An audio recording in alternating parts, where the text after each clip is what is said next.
أمونغو سعود عربن يمن تخصيتو زركب زل حدقنيا خنتات نابزل على الأرزاب زعرقلو مسكلتين هاقرات قربة زلوم وغنات بوليتيكوان تنتنتي سعود عرب أبلع العتقات حتنا يمن دبدابا كايدا نتو خنتات كتعود كم زي تخل اتزلو انكو أمارات إنتهم ندو يمن تقوطات إيروم زركبو عتقات حالتات بقى أزدقفو بمريت أبلع العتقات حتي متقعات فتسيمكا كابتحي زمو زلو كبابتات نمسراز انكو أمارات خمزخون ايام كقلت قنيوم عتقات حتنا يمن نتي كاب سعود عرب زمت أمت قعاتي قبرة ملس بمهاب أوشت سعود عرب نزر كمت أري ندادي عبيت عنوتات تمال فتسيموم نيروم أوشت مريت يمن بسعود عرب زدقفو عتقات حالتات أبلع العتقات حتي لوم ليتي متقعات جميروم يركبو لو أمون قزم عتقات حالتات دما وخينات يكايد كمزلو مرببات حابريتا يمن تسبت أبات يوصالوا الزكايد زلو خينات مستيناي سعود عرب كنتات بغت تاستتحاز خمزخون يزقل زلو باكستان تركي زأمسل هاقرات عتقات حتي نتاب كحي بحرن سعود عرب زكايد وزلو متقعات دو كبلو إيران تقطتات كتقبر تصاوعيتات أغريوان منقست إيران جن زخون يخون ملاش سكاب حجي هابن تمالي أوشت مري سعود عرب بشو مونتفالستك ميسايلات عتقات حتي دحرزتا خايدة متقعات عبي عنوات كمز ورده منقست سعود عرب تأمينو يركبالو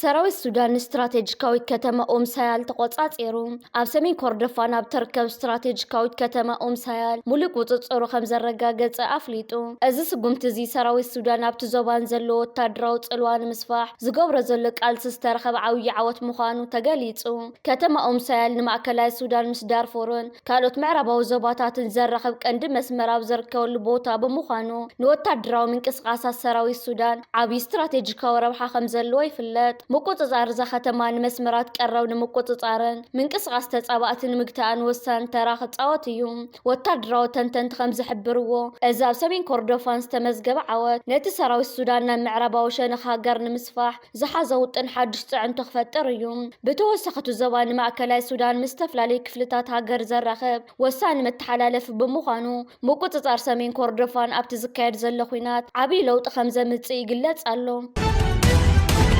كوليج حكمنا سنة فلتت عنان أورتا مبل حمشاي زور سنة سرعات ممرقتا كايدو كوليج حكمنا سنة فلتت عنان أورتا تمالي عسران حموشتن حاملة أبزك كايدو مبل حمشاي زور سنة سرعات ممرقتا بستفلالي مويا وعودة تهزة سلطانوم 214 تمهارو بدحرة مرقا قدما ديجرين ديبلومان أمرقون كابزومنا لهم تمرقت أتنس السامي إتاوه دك آنستي مخانا تقاليتو أتم تمرقتي أبز السعب عودتات تمرت السلطان يوم بزفحي دحرة مرقا أو سبيشاليتات باثولوجي حكمنا قلعو راديولوجين حكمنا وسئلاو مرمران مهصنن موالدان تغلالا متوحتي كمون وشطاو حكمنا تمرق يوم بصفح قدماي ديجري دكتور حكمنا انستيجيا موالدان كنكن تعنا اخولات هصصن صنعن كنكن حكمنا عيني كمون سنه فلطه لابراتوري بصفح دبلوما دما تكنيشن لابراتوري كمون دينتال ثيرابي از بدرجه سبيشاليست دكتور حكمنا استخايده ممرقتا نعقم سب صلات عنا هاجرنا معباين اتصلح زلو أجلجلوت نهزبي نمقرابن عبية بركتو خمزهلو تحبيرون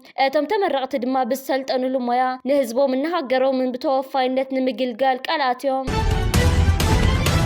أبزغل طفلو تتهزر رأي لزل عالم مهزون سنعان نايزخون هزبي ويهاجرناي معبالة موتر يوم قوشت مهزون سنعان كبهالن كلو دما قلبو غالو قوشت طرح زي كونس نايتوم تصوحنا هاجر زهان صومها استامروتات مفلفليت ناي كلا تنطببات مدرخية أزا قوشه زيامن اسياتنا كابتي زلوم تصبيب عدلات توقيسوم نمحبر قطبا وتصقمات حبرات السبزق قالو لمهزو تهزغرو لبوتايو كاحرشاو مسارحي تهجميركا كسكاب زمناو ديجيتالاو فتاح كاب سنة طببا وسرحات سكاب مهندسنا وصنعاتات زنصبارقو لمدرخ بمخانو نمص هاجرنا زوكل بروسل እዩ هاجرنا إيرترا أبوليس رأس مركوس استسرته هاجراو هنصتيات تكايد أزد ما بزي مهزون سنعان كون كخونا يخلن أبزعوش الزياز الرأي حدشت حسابات فتراتاتن صبحنا عبيت تكالات تغيرون نايسرح عدل زفترون نوصيت وصا هاجره زتكون مخانم زطراطرا يكونن اتزعبي هابت هاجرا بتحت مريح زلو معدن زي كونس اتيا امرو من اسياتنا زلو مهازنت يوم نزما قشت مهزون سنعان زرأي زلو تسفاتات بتمرتن بأقداس مسارحيتاتن مدقاف مالت نمصايت إيرترا بصنع مسارت مهنات مالت يو لومي أبزعوش الزيابن اشتوس تجمر مهزو صبحنا عالم زقرم عبي عوت كوينو كغلقل يوم سلازي نزعوش الزياب مكن خانن نمهاستا بمبرتعن كلاتنا نايت بروح مصايت تساتف تخنكوني قبا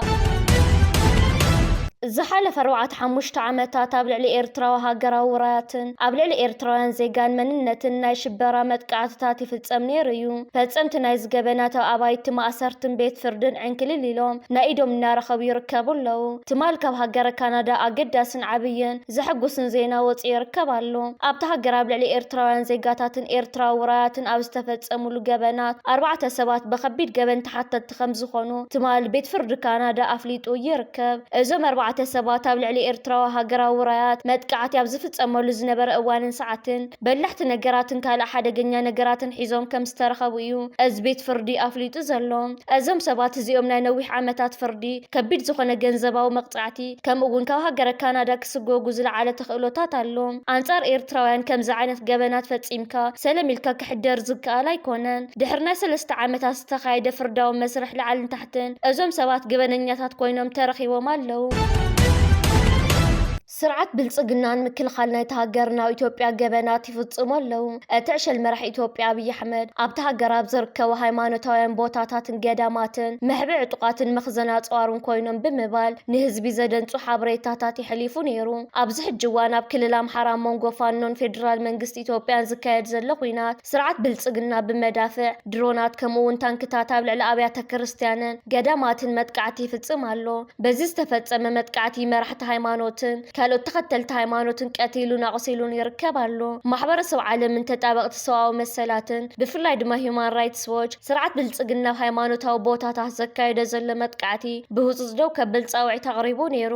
ኣብ ክልል ኦሮሚያ ኣርሲ ኣብ ዝተባሃለ ከባቢ ምርጫ ይካየደሉ ኣብ ዝነበረ ሰዓት ኣብ ልዕሊ ኣመንቲ ኦርቶዶክስ መቕተልቲ ከም ዝፈጸመ ክስካብ ሕጂ ብልጽግና ነቶም ገበን ዝፈጸሙ ሰባት ናብ ፍርዲ ከም ዘየቕረቦም ጀዋር መሓመድ ገሊጹ ነይሩ። ኣብ መስመር ቀይሕ ባሕሪ ኣብ ልዕሊ ንግዳውያን መራኽብ ዝፍጸም ዘሎ መጥቃዕቲ እናወስኸ ኣብ ዝመጸሉ ዘሎ እዋን መንግስቲ ኣሜሪካ ምስ ኤርትራን ሶማልን ኣብ ጸጥታ ቀይሕ ባሕርን ወሳኒ መጻብቦ ባብኤል መንደብን ዘተኮረ ዝርርብ ይሕይሉ ከም ዘለዉ ተገሊጹ። እዚ መስመር እዚ ንንግዲ ዓለምን መሸጣ ነዳድን ኣዝዩ ኣገዳሲ ብምዃኑ ኣሜሪካ ጸጥታ ቀርኒ ኣፍሪቃ ብቐረባ ክትከታተል ተገዲዳ ኣላ። ብፍላይ ምስ ኤርትራ ዘለዋ ርክብ ናብ ንቡር ንምምላስ ላዕለዎት ሰበስልጣን ኣሜሪካ ምስ ሰበስልጣን ኤርትራን ሶማልን ኣብ ግብፂ ተራኺቦም ከም ዝተዘራረቡ ተሓቢሩ። ብተወሳኺ ኢትዮጵያ ሕጂውን ብዝተፈላለዩ ወታደራዊ መግለፂታት ትቕጽል ኣላ። ሓላፊ ስታፍ ሰራዊት ሃገር ፊልድ ማርሻል ብርሃኑ ጁላ ሓይሊ ምክልኻል ሃገር ኣንጻር ታሪካውያን ናይ ሕጂ ጸላእቲ ኢትዮጵያ ከም መከላኸሊ ኮይኑ ክቕጽል እዩ ኢሉ እቲ ሰራዊት ንኢትዮጵያ ንምድኻም ዝግበር ዝኾነ ይኹን ጻዕሪ ንምፍሻል ድልው ከም ዘለዎ እውን ገሊጹ። ኣብ ኢትዮጵያ ዝረአ ዘሎ ካብ ምእማን ምድንጋር ዝዓብለሎ ፖለቲካዊ ሃዋህው ብጽንኩር ይንቀፍ። ኣብዛ ምእማን ተሲኢንካ ኣደናግሮም ዝብል መትከል መምርሒ ኣጌራ ዘላ ኢትዮጵያ ናይ ሓደ ፋይዳ ዝሰኣነ ጡረተኛ ዲፕሎማት ውልቃዊ ርእይቶ ምንም ዓይነት ክብደት ከም ዘይብሉ ይግለጽ። እዚ ኣብ ኢትዮጵያ ዝረአ ዘሎ ኣገባብ ኣሰራርሓ ንህዝቢ ብጭቡጥ መረዳእታን ሓቅን ኣብ ክንዲ ምእማን ብተንኮልን ብምድንጋር ንምምራሕ ዝካየድ ዘሎ ናይ መወዳእታ ስልቲ ምዃኑ ብዙሓት ይረዳድእሉ። ይኹን እምበር ሓቂ ሓደ ግዜ ካብ ዘይተጸበኻዮምን ትሑት ግምት ካብ ዝሃብካዮምን ወገናት ክትመጽእ ትኽእል እያ። ከምቲ ጥንታዊ ኣባህላ ዝተሰበረ ሰዓት እኳ መዓልቲ 2 ግዜ ልክዕ እያ ከም ዝበሃል እዚ ተሰማዓነት ሰኣነ ዲፕሎማት እውን መሳርሒ ፕሮፓጋንዳ እኳ እንተኾነ ብኣጋጣሚ ግን ነቲ ኣብቲ ሃገር ዘሎ ናይ ምድንጋር ፖለቲካ ዘቃልዕ ሓቂ ተዛሪቡ ክኸውን ይኽእል እዩ። እዚ ድማ ሓቂ ክሳብ ክንደይ ሓያልን መገዳ ዘይትስሕትን ምዃና ዘርኢ ኮይኑ ዋላቶም ንምድንጋር ዝተዋፈሩ ሰባት እውን ከይፈለጡ ሓቂ ክደርግሑ ከም ዝኽእሉ ዘርድእ እዩ። ኢራን ኣብ መሳለጥያታት ሲአይኤ ዘካየደቶ መጥቃዕቲ ተሳትፎ ሩስያ ከይህልዎ ጠርጣረታት ፈጢሩ። እቶም ስሞም ክግለጽ ዘይደለዩ ምንጭታት ሮይተርስ ነቲ ኣብ ልዕሊ መሳለጥያታት ሲአይኤ ዝተፈጸመ መጥቃዕቲ ሩስያ ኢድ ኣለዋ ኢሎም ከም ዘይደምደሙ ገሊጾም ዒላማ ናድማዓነትን ናይቲ መጥቃዕቲ ከምኡውን ሩስያ ንኢራን ዝሃበቶ ሰፊሕ ቴክኒካዊ ደገፍ ግን ነቲ ጥርጣረ መበገሲ ክኸውን ይኽእል እዩ። ሮይተርስን ካልኦት ማዕከናት ዜናን ሰበስልጣን ኣሜሪካ ኢራን ኣብ ወሽመጥ ዓረብ ኣብ ትገብሮ መጥቃዕቲ ሩስያ ቴክኒካዊ ደገፍ ትህባ ምህላዋ ከም ዝፈልጡ ጸብጺበን። ኣብ ወርሒ መጋቢት ኣብ ወሽመጥ ዓረብ ዝርከባ 2 ማዕከላት ሲአይኤ መጥቃዕቲ ከም ዝተፈጸመን ሮይተርስ ሓቢሩ።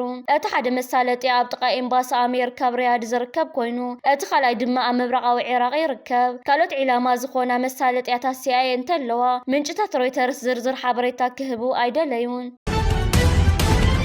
روسيا ካብ ሰሜን ኮርያ 30,000 ተወሰኸ ወታደራት ከም ዝሓተተት ዘለንስኪ ገሊጹ። ፕሬዝደንት ዩክሬን ቮሎዲሚር ዘለንስኪ ሩስያ ነቲ ልዕሊ ሃገሩ ተካይዶ ዘላ ወራር ንምጥንኻር ካብ ሰሜን ኮርያ 30,000 ተወሰኸ ወታደራት ከም ዝሓተተት ኣፍሊጡ። ከም ጸብጻብ ዘለንስኪ ሞስኮ ነቲ ግንባራት ዘጋጥማ ዘሎ ናይ ሰብ ሓይሊ ክሳራ ንምክሕሓስን ወታደራዊ ዓቕማ ንምስፋሕን ምስ ሰሜን ኮርያ ዘለዋ ወታደራዊ ምትሕግጋዝ ተጠናኽረላ። እዚ ድማ ነቲ ኩናት ብዝያዳ ዘቃልሕን ኣህጉራዊ ስጋኣት ዝፈጠርን ምዕባለ ምዃኑ ተመልኪተሎ። ሩስያ ብሰንኪ ዘጋጥማ ዘሎ ከቢድ ክሳራ 30,000 ተወሰኸ ወታደራት ንምውፋር ትደለላ። ሰሜን ኮርያ ድሮ ኣሽሓት ወታደራት ናብ ሩስያ ከም ዝለኣኸትን ገሊኦም ድማ ኣብ ክልል ኩርሱ ካብ ውግእ ከም ዝተሳተፉን ብተደጋጋሚ ክግለጽ ጸኒሑ እዩ። ዘለንስኪ ዝስጉምቲ እዚ ንደገፍቲ ዩክሬን ዝተዋሃበ መጠንቀቕታ ምዃኑ ብምግላጽ ዓለም ለኻዊ ማሕበረሰብ ጽኑዕ ስጉምቲ ክወስድ ጸዊዑ።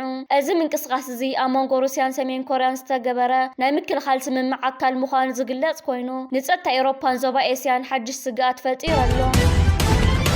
ንህርፋንን ግብትነትን ስርዓት ብልጽግና ንምግታእ ዝዓለመ ወታደራዊ ምንቅስቓስ ይሳለጥ ኣሎ። ካብ ዝተፈላለዩ ወታደራዊ ምንጭታት ዝወፁ ዘለዎ ሓበሬታታት ከም ዘመልክትዎ መንግስቲ ግብፂ ናብ ሱዳንን ኤርትራን ዝዓለመ ገዚፍ ወታደራዊ ደገፍ ብናይ ጽዕነት ነፈርቲ ኣቢላ ተረክብ ኣላ። እዚ ዝተዓደለ ወታደራዊ ዕጥቂ ዘመናዊ ድሮናት ዝተፈላለዩ ዓይነት ሚሳኤላትን ከበድቲ ተጽዋርን ከም ዝኾኑ ተፈሊጥ ኣሎ። ብተወሳኺ ወደ ባፅዕ ሓደሽቲ ወታደራዊ ነፈርቲ ይረኣያ ከም ዘለዋ ምንጭታት የረጋግጹ ኣለዉ። እዚ ምንቅስቓስ እዚ ነቲ ኣብ ቀርኒ ኣፍሪቃ ሰላምን መረጋእን ዘርግ ዘሎ ገባቲ ስርዓት ብልጽግና ንምግታእ ዝዓለመ ምዃኑ ይግለጽ ኣሎ። እቲ ኺዳን ንቕድሚት ዝመጽእ ዘሎ ዝኾነ ዓይነት ምንቅስቓስ ብዜሮ ቶለራንስ ንምምካት ኣብ ዝለዓለ ወታደራዊ ድልውነት ከም ዝርከብ ተሓቢሩ ኣሎ። እዚ ብግብፂ ዝተጀመረ ወታደራዊ ሓገዝ ኣብ ዞባዊ ፖለቲካዊ ሚዛን ሓይሊ ዓብዪ ለውጢ ከም ዘምጽእ ይግመት። እዚ ከምዚ ኢሉ እንከሎ ፋኖ ንዕድመ ኣብዪ ኣሕመድ ንሃገራዊ ዋዕላ ዘተ ነፂጉ ህዝቢ ኣምሓራ ካብቲ ዘተ ንኸንሰሓውን ኣንጻር መንግስቲ ብልጽግና ዝግበር ቃልሲ ንኽሕይልን ጸዊዑ። ሃገራዊ ምንቅስቓስ ፋኖ ኣምሓራ ነቲ ኣብ ኢትዮጵያ ዝካየድ ዘሎ ሃገራዊ ዋዕላ ዘተ ብምንጻግ እዚ መስርሕ ንመሰረታዊ ጸገማት እታ ሃገር ካብ ምፍታሕ ንላዕሊ ነቲ ኣብ ስልጣን ዘሎ ሰልፊ ብልጽግና ዳግማይ ሕጋውነት ንምልባስ ዝዓለመ ፖለቲካዊ ሽርሒ እዩ ክብል ገሊጽዎ። እቲ ምንቅስቓስ ብተወሳኺ ህዝቢ ኣምሓራ ኣንጻር ፌደራል መንግስቲ ዝግበር ዘሎ ዕጥቃዊ ቃልሲ ንኽሕይል ጸዊዑ። ኢትዮጵያ ንመሰረታዊ ጠንቅታት ፖለቲካ ግጭታት ንምፍታሕ ኩሉ ዘጠቓለለ ሃገራዊ ዘተ ከም ዘድልያ እኳ እንተኣመነ እቲ ሕጂ ዝካየድ ዘሎ መስርሕ ግን ተኣማኒ ውፅኢት ንምምጻእ ዘድልዩ ረቑሒታት ከም ዘየማልአ ፋኖ ሓቢሩ። እቲ ጉጅለ ከም ዝገለጾ እቲ ዘተ ኩሉ ዘጠቓለለ ወይ ድማ ገለልተኛ ኣይኮነን። ብተወሳኺ እቲ ዘተ ብመሪሕነት እቲ ንዓመታት ዝቐጸለ ግጭት ምፍንቓልን ግህሰት ሰብኣዊ መሰላትን ክፍጽም ጸኒሑን ዝቕጽል ዘሎን እዩ ዝበሎ መንግስቲ ይካየድ ምህላው እውን ነቒፉ። ጀነራል ጻድቃን ገብረትንሳኤን ላዕላውነትን ናጽነትን ኤርትራ መልኪቱ ዝሃወ ዘይጭበጥን ተገላቢጦሽ ዝመልኦን ዘረባታት ካብ ኤርትራውያን ሓያል ቁጣዕን ነቐፌታን ይወርደሎ። እቲ ንኤርትራ ንሕና ኢና ሃገር ጌርናያ ዝብል ትምክሕታዊ ኣባህልኡ ን30 ዓመት ዝተኻየደ መሪር ተጋድሎን ክቡር መስዋዕትን ህዝቢ ኤርትራ ዝኽሕድ ከም ዝኾነ ተገሊጹ። ባዕሉ ህርኩትነት ናይ ባዕሉ ውፉይነት ናይ ባዕሉ መስዋዕቲ እዩ ዓዊትዎ። ኢትዮጵያ ሃበቶ ዓለም ይሃቦ ኣብ መግዛእቲ ኢትዮጵያ ድዋዕዋዕ ምባል ናይ ባዕሉ ዓብዪ እጃም ነይሩ። ክገዝእዎ ዝኸዱ ናይ ባዕሉ ውሕልና ናይ ባዕሉ ህርኩትነት ናይ ባዕሉ ውፉይነት ናይ ባዕሉ መስዋዕቲ እዩ ዓዊትዎ። ኢትዮጵያ ሃበቶ ዓለም ይሃቦ ኣብ መግዛእቲ ኢትዮጵያ ድዋዕዋዕ ምባል ናይ ባዕሉ ዓብዪ እጃም ነይሩ።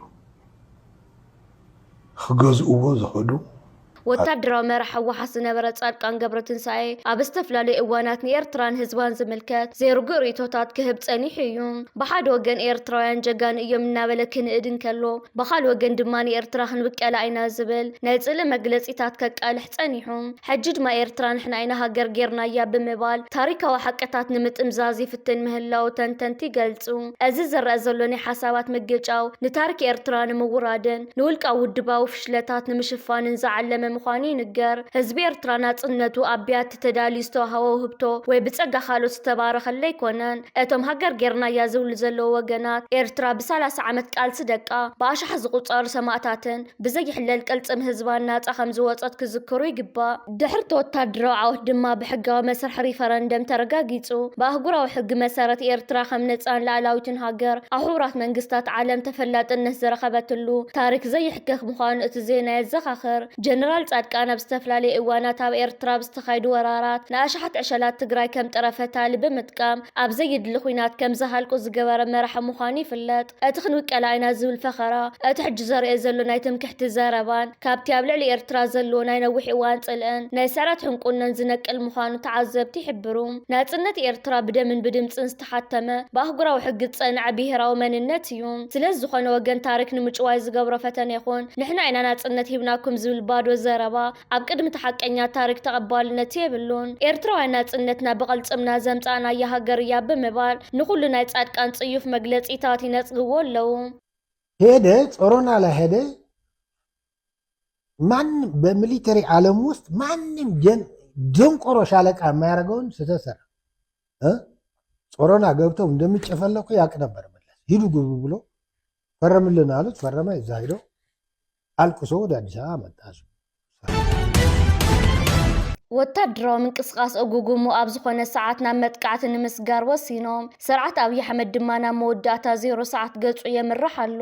ኣብ ከባቢ ዓፋርን ዶባት ኤርትራን ዝንቀሳቐሱ ዘለዉ ዕጡቃት ሓይልታት እጉጉሙ ዕጥቆምን ስንቆምን ብምጥንኻር ካብ ምክልኻል ናብ ሰፊሕ መጥቃዕቲ ንምስጋር ሙሉእ ድልውነት ከም ዘለዎም ኣፍሊጦም እዚ ሓይሊ እዚ ብዘመናዊ ኣፅዋርን ብቕዓት ዘለዎ ተዋጋእትን ተደራጁ ኣብ ዝኾነ ግዜን ሰዓትን መጥቃዕቲ ንምፍጻም ትእዛዝ ይጽበ ከም ዘሎ ኣገንዚቡ እዚ ምንቅስቃስ እዚ ኣብ ተወላዓሉ እዋን ብሰንክቲ ኣብ መላእ ሃገር ተዘርጊሕ ዘሎ ኩናትን ግጭትን ጸላእቲ ስርዓት ኣብይ ኣሕመድ ካብ ግዜ ናብ ግዜ እናበዝሑ ይመጽ ኣለዉ። እቲ ምእማን ተዘይክኢለ ከደናግሮም ዝብል ስትራቴጂ ኣብይ ኣሕመድ ሕጂ ሰሪሕሉ ጥራሕ ዘይኮነስ ንስልጣኑ ኣብቲ ዘይተርፍ መወዳእታ ወይ 0 ሰዓት ኣብፅሒዎ ከም ዘሎ ተዓዘብቲ ይገልጹ። ኣብይ ኣሕመድ ኣብ ኩሉ ኩርናዓት ሃገር ብዝኸፈቶም ግጭታትን ዝፈጠሮም ጸላእትን ተኸቢቡ ኣብ ዘለወሉ ግዜ እቲ ካብ ዓፋር ዝተበገሰ ሓድሽ ወታደራዊ ጸቕጢ ነቲ ድሮ ተዳኺሙ ዘሎ ስልጣኑ ናብ ዝባሰ ደረጃ የሰጋግር ኣሎ። እዚ ሓድሽ ወታደራዊ ግንባር ነተው ኢትዮጵያ ዝካየድ ዘሎ ቃልሲ ተወሳኺ ዓብይ ሓይሊ ዝህብ ኮይኑ ንስርዓት ኣብይ ኣሕመድ ድማ ናብ መቃብሩ ዝደፋፈ ተወሳኺ ምኽንያት ክኸውን ምዃኑ ይግለጽ። ስርዓት ኣብይ ኣሕመድ ኣብ ኩሉ ግንባራት ብወታደራውን ፖለቲካውን መዳይ እናፈሸለ ኣብ ዝመጸሉ ዘሎ እዋን እቲ ካብ ዓፋር ዝተበገሰ ናይ እጉጉሙ ቃልሲ ነቲ ናይ መወዳእታ ውድቀት እቲ ስርዓት ዘቀላጥፍ ተርእዮ ኮይኑ ኣሎ።